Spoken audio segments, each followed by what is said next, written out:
Day 1, Arrival. The old iron gates creaked open, revealing the grand yet eerily silent Harmony Haven Spa.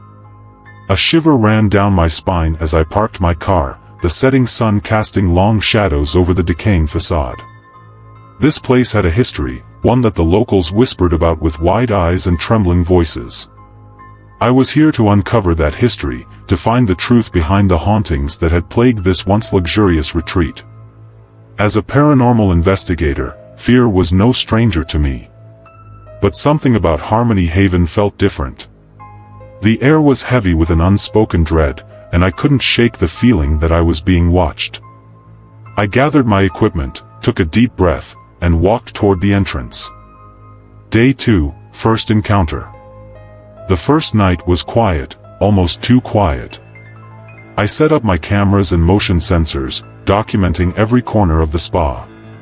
The opulent yet decayed interior told tales of forgotten grandeur, of laughter and relaxation now replaced by silence and decay. As I walked through the empty halls, I felt a sudden drop in temperature. My breath came out in visible puffs. That's when I heard it, a faint, sorrowful wail echoing through the corridor. My heart raced as I followed the sound, my flashlight flickering. It led me to the grand ballroom, now a ghostly shadow of its former self. The chandelier swayed gently, though there was no breeze. I swallowed hard, my pulse pounding in my ears. "Is anyone there?" I called out, my voice trembling. Suddenly, a figure appeared in the doorway, a woman in a tattered white gown. Her eyes were hollow, her expression one of despair. I froze, unable to move. She raised a hand, pointing toward the old fountain in the center of the room.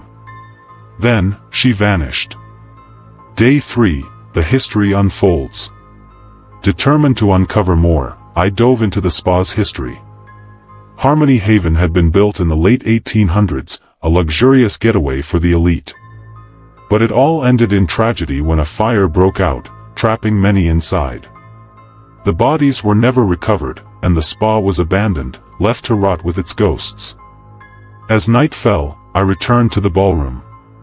I set up my EVP recorder, hoping to capture any voices from beyond. The room grew colder, and the air became thick with a palpable sense of dread. "Why are you here?" I asked, my voice barely a whisper. Static filled the recorder, followed by a chilling reply, "Help us." My blood ran cold. I reviewed the footage, my hands shaking. The woman in the white gown appeared again, this time standing by the fountain. Her lips moved, forming silent words. I couldn't decipher them, but I knew she was trying to tell me something. Day 4, Descent into Terror. The next night, I couldn't sleep. Every creak of the old building, every whisper of the wind, set my nerves on edge. I decided to explore the spa's basement, rumored to be the most haunted part of the building. The stairs groaned under my weight, and the air grew musty and thick. My flashlight illuminated the damp, stone walls. Suddenly, I felt a hand grip my shoulder. I spun around, but no one was there. Panic set in as I heard whispers all around me, incoherent and overlapping. My heart pounded, and I struggled to catch my breath. This isn't real, I told myself, but the fear was overwhelming.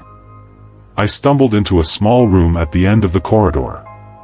The temperature dropped drastically, and I saw them, dozens of spectral figures, their faces twisted in agony. They reached out to me, their eyes pleading. I backed away, terror coursing through me. "What do you want?" I cried out. The whispers intensified, and I felt an overwhelming sadness. They were trapped, lost souls seeking release. The woman in white appeared again, her face inches from mine.